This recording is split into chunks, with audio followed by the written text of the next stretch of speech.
Hi, my name is Jenny and welcome to Learning Spark.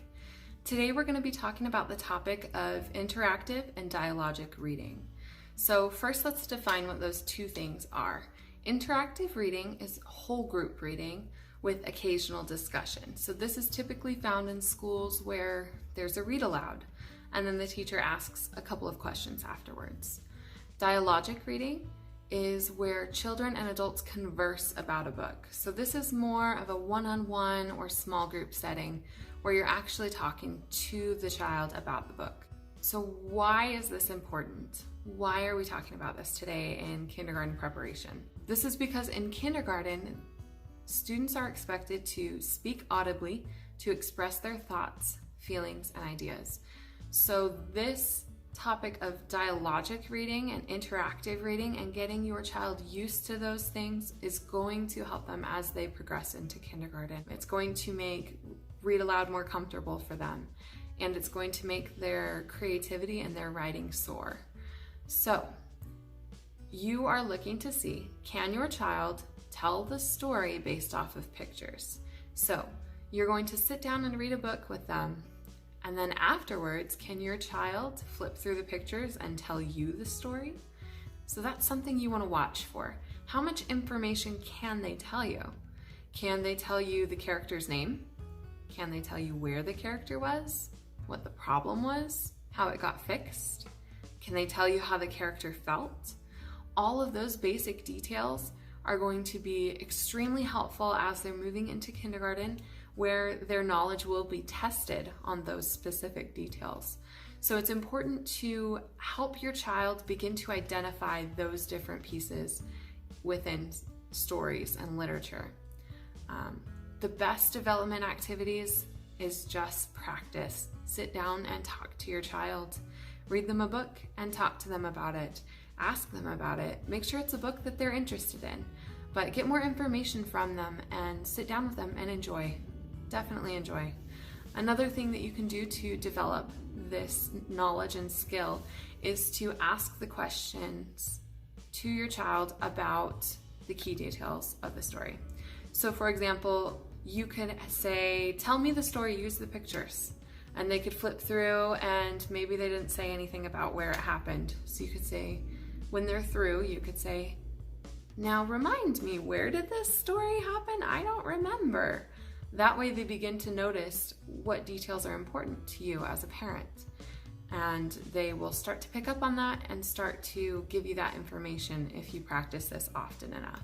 Another thing that you can do to help their development of dialogic reading is guide the child to discuss the details by asking those probing questions. So I think, the character will do this because this. What do you think about it? And then giving them a chance to respond. So that works best in a suspenseful moment in the book.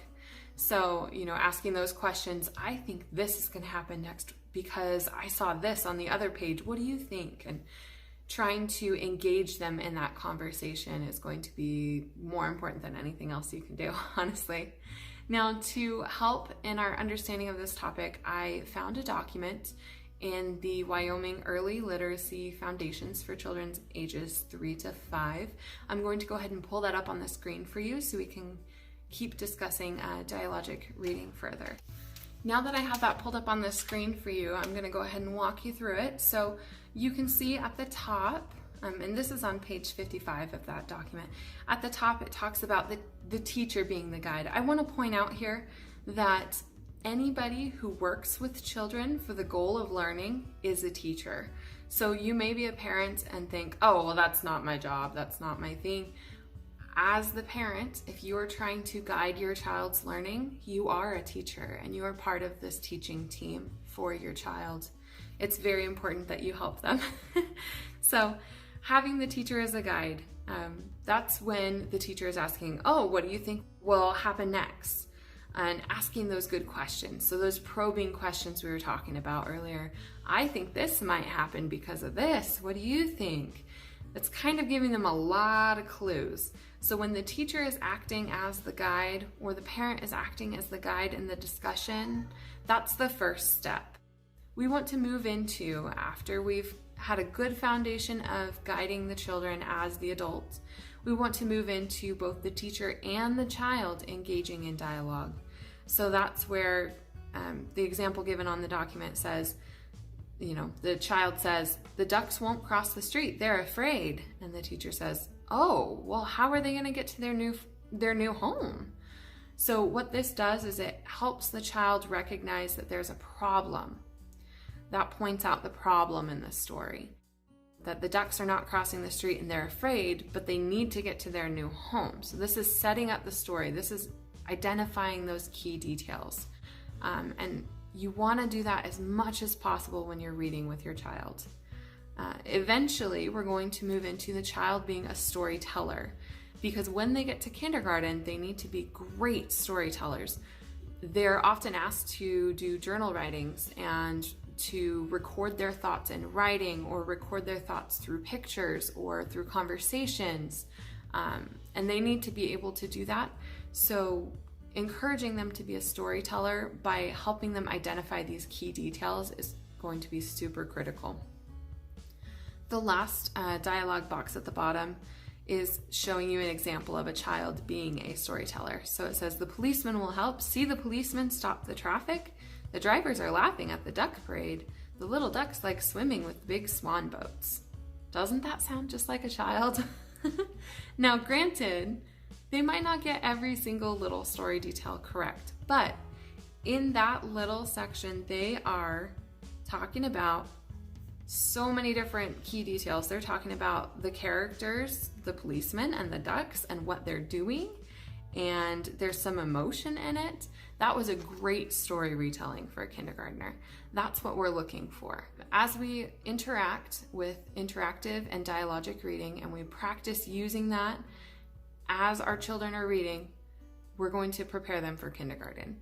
So this simple little change of using these questions and these key details and encouraging those in your home is going to help prepare them for kindergarten. I hope that you guys are able to take that on in your homes. As always, thank you so much for watching. Go ahead and like and subscribe. If you have any questions, put them in the comment box and I'll get back to you as soon as I can. And we'll see you next time. Time for a quick episode review.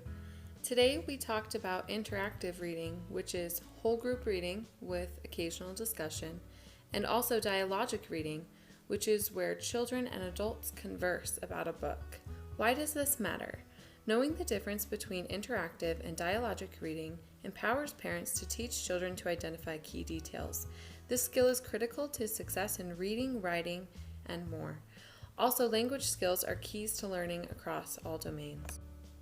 The kindergarten standards today were SLK 6 and RLK 1, and also a few other standards. As you're evaluating your child's use of interactive and dialogic reading, please consider the following questions. Can your child tell the story based off of pictures? How much information can they tell you? Can they tell you the character, the setting, the plot, the emotions, or the resolution? Here are a few development activities to help your child with interactive reading and dialogic reading. Practice having a dialogue with your child. Ask your child questions about key details in the story. For example, tell me the story using pictures. Guide your child to discuss details by asking probing questions. For example, I think blank because blank. What do you think? Also, review Appendix C from the Wyoming Early Literacy Foundations for children ages 3 to 5. Our next episode is going to be about book appreciation and knowledge. Thank you so much for coming. Please like and subscribe, and I hope to see you again soon.